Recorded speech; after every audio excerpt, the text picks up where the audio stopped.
মুহাম্মদ রসূল আরবি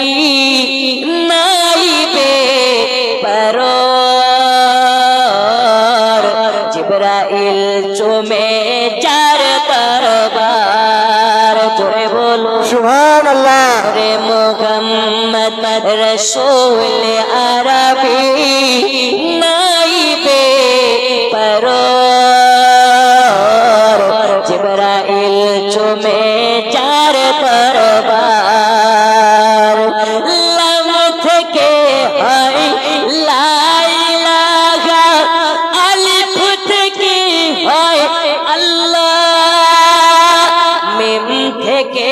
হয় নামে মুহাম্মদ যিনি রাসূলুল্লাহ শহীদ